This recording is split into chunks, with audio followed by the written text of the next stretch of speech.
Hello and welcome to BYJU'S Exam Prep IAS. Let's get started and look into our daily quiz. Before we start with our today's session, we have an announcement. BYJU'S Exam Prep IAS is conducting a national scholarship test which is scheduled to be conducted on 20th of March 2022. How do you register?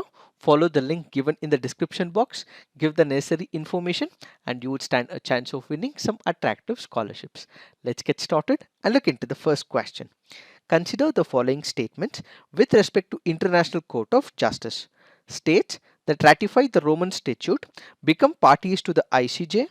The ICJ is composed of 15 judges and they have a tenure of 6 years each.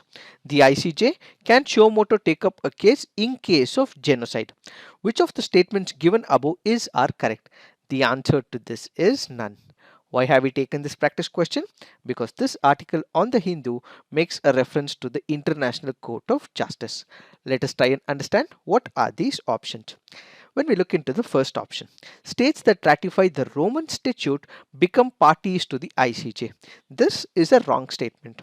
Why is it a wrong statement? When we speak about the Roman Statute, it speaks about International Criminal Court and not the International Court of Justice. So when it comes to the International Court of Justice, states that ratify the UN Charter become parties to the ICJ and it is not linked to the Roman Statute. So remember, the Roman Statute is linked with International Criminal Court and it's got nothing to do with International Court of Justice. So the first statement is eliminated and it is wrong. Now let's look into the second statement. ICJ is composed of 15 judges and they have a tenure of 6 years each.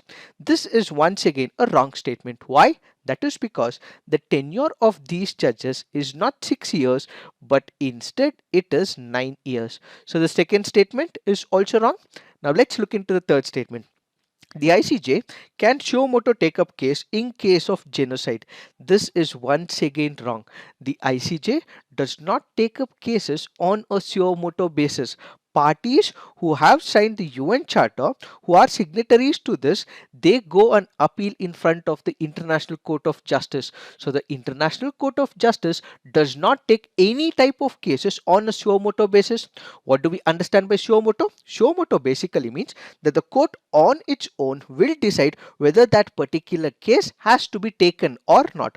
In case of International Court of Justice, remember, it has no ways that it can take up a case on a suo moto basis. Since it cannot take it up, the third statement is also wrong, which is why the answer to this would be none. Now let's look at some of the facts with respect to the International Court of Justice.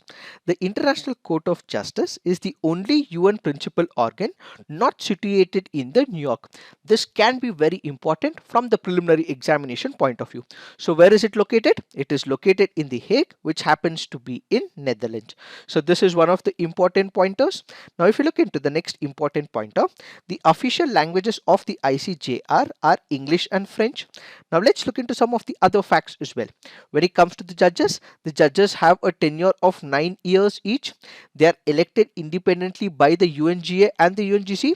No two judges can have the same nationality in the ICJ, and the elections are held every 3 years for 1/3 of the seats, and the retiring judges may be re-elected as well. So can they be re-elected? Yes, they can be re-elected, which is another important pointer for your preliminary examination.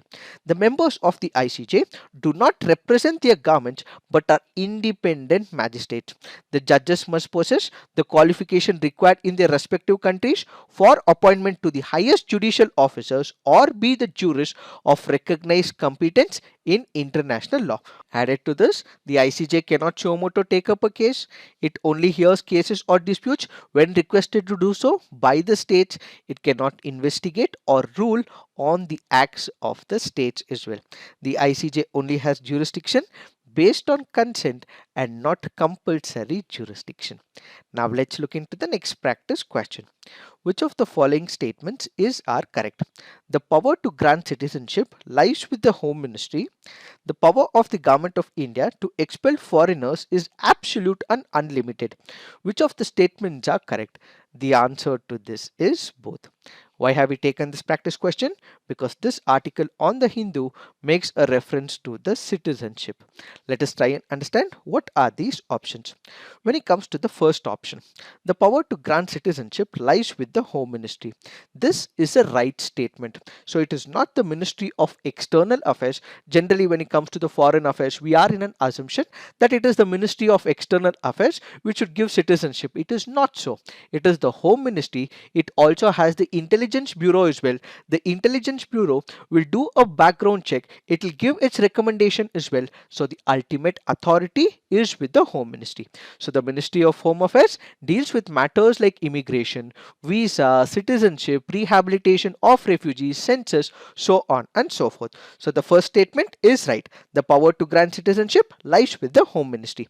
Now if you look into the second statement, the power of the Government of India to expel foreigners is absolute and unlimited. This is once again a right statement. Why? That is because this is a power given to the central government. We have the Foreigners Act as well. The Foreigners Act confers the power to expel foreigners from India.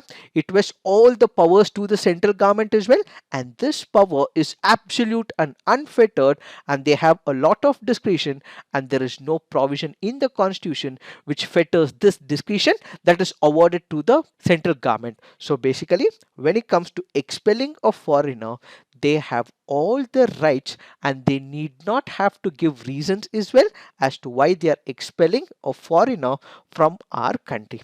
So remember, when we speak about citizenship, there are different ways of acquiring citizenship, and one of the ways as to how a foreigner can acquire Indian citizenship is by the naturalization principle.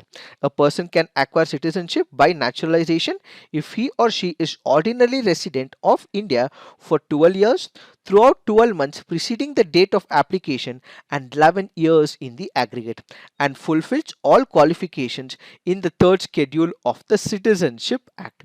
And one of the celebrities who was given the citizenship by naturalization happens to be Pakistani singer Adnan Sami.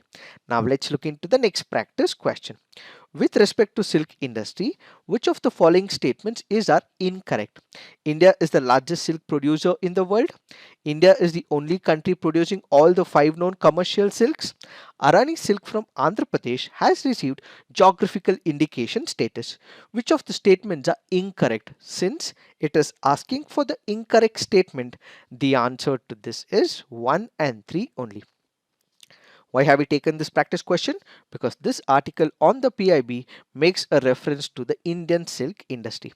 Let us try and understand what are these options.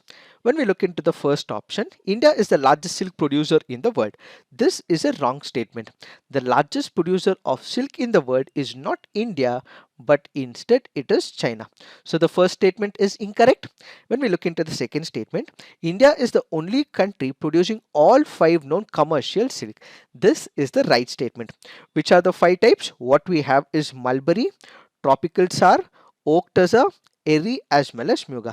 So India happens to be the only country which is able to produce all these 5 known commercial types. So what are the types that we have? We basically have 2 types of silk. One is what is called as mulberry silk. The other is what is called as non-mulberry silk. Among the mulberry silk, it is the most which contributes to the entire world.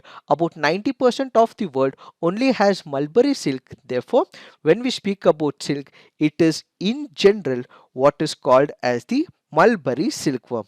So there are 2 types. One is mulberry, the other happens to be non-mulberry. About 90% of the production across the world happens to be with respect to the mulberry. The other types is what is called as non-mulberry. It includes eri, tassar as well as muga. Now when we look into the third statement, Arani silk from Andhra Pradesh has received geographical indication status. This is a wrong statement because Arani silk is not from Andhra Pradesh, but instead it is from Tamil Nadu. Which are the types of silk which has been given the geographical indication status? We have the Baluchuri sari, which is from West Bengal, Salem silk, Tamil Nadu, Arani silk, Tamil Nadu, Mullakalmuru saris, Karnataka, Ilkal saris, Karnataka, Muga silk, Assam, Orissa Ikat, Odisha, Kanchipuram silk, Tamil Nadu, Mysore silk, Karnataka, Chanderi fabric, Madhya Pradesh. These are some of the silks which are also accorded the geographical indication status. As part of the assignment, you have to put on the comment section which state in India is the largest producer of silk. At the global level, first what we have is China, followed by India. In India, which states or number of states which are the largest producers of silk? Please put them on the comment section. Now let's look into the next practice question. With respect to deep ocean mission, which of the following statements are correct? It is a central sector scheme where the government aims to conduct the exploration of the underwater world on similar lines as ISRO does for space. The ambitious project will be managed by the Ministry of Science and Technology. Which of the statements are correct? The answer to this is one only. Why? That is because when you look into the second statement, the project will be managed not by the Ministry of Science and Technology, but instead it is by the Ministry of Earth Sciences. Why have we taken this practice question? Because this article on the PIB makes a reference to the Deep Ocean Mission. The Deep Ocean Mission will be completely executed by the central government, which is under the operations of the Ministry of Earth Sciences. So this happens to be a central sector scheme, which basically means 100% funding will be provided by the central government. So the government of India has decided to launch this particular scheme with an aim to explore the maritime diversity in our country. India's Deep Ocean Mission will solely focus on studying and exploring the deep water bodies in our country for undiscovered minerals, stones, living and non-living entities. Both man force and robotic machines will be used for the mission, and tasks like deep sea mining, energy exploration, survey of objects, offshore desalination will all be taken as part of this particular program. The focus will also be given on underwater technologies for the convenient research. Now let's look into the next practice question. Consider the following statements. Hedgehog, marmot, pangolin. To reduce the chance of being captured by the predators, which of the above organism roll up and protects or protect its or their vulnerable parts? The answer to this is 1 and 3 only. So basically we have the hedgehog and pangolin which roll up to protect themselves from the external enemies. Now let's look into the fact of the day. The fact of the day for today's discussion is National e-Vidhan application. What is this National e-Vidhan application? Let's imagine a situation. We have the members of the parliament or members of the legislative assembly. In case there is a session in the parliament or in the legislative assembly, what would happen? You would have the members of the parliament or the members of the state legislature who would carry huge piles of paper whenever they visit their house. So these papers would be in reference to the agenda of the day, or they would want to put up questions to the ministers, or they would want to know what would be the discussion for that particular day. So what they usually carry is huge papers. So in order to prevent it, in order to make sure that we switch to the digital mode where all these are accessible at one single click, what we have is a program taken up by the government of India called as the National e-Vidhan application. So what is this program all about? This is nothing but digital legislatures. So basically everything that is in the paper form eventually will be converted into the digital form, whereby the functioning of the legislative houses in our country will go completely paperless, and this has been developed with the single theme of one nation, one application. As of now, there might have been different types of applications which might have been developed by multiple states, but under this particular program there will be one single Unicode compliant software where everything is accessible by the members of the parliament as well as the members of the state legislature. So what will be there as part of this particular program? Various documents can be accessed by these people. Let's say for example the list of questions, list of businesses, reports, bilingual either in English or in an official language of the state.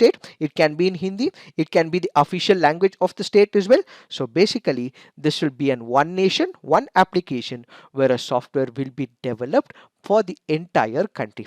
This will be part of the Digital India program, and this will be implemented by the Ministry of Parliamentary Affairs, which is the nodal ministry for its implementation. What is the funding pattern to this? This happens to be a centrally sponsored scheme, 60 is to 40 and 90 is to 10 for the northeastern hilly states and 100% for the union territories. So basically, it will make the functioning of the houses go paperless. Every information would now be accessible to the members via their mobile phones or the laptops. In fact, they've already taken the initiative to also install computer tablets in number of assemblies as well. So what is the significance of this particular program? This particular program will bring the massive data depository without having complexity of multiple applications, where they would be able to access the information with the click of a mouse with their mobile phones as well as with the tablets. And this will also bring greater synergy, coordination, transparency and accountability between the legislature and executive, not just in states but also in the union territories as well as at the national level as well. It is this that we have to understand in reference to this topic of the day. So this is it for today. Thank you for watching. All the best.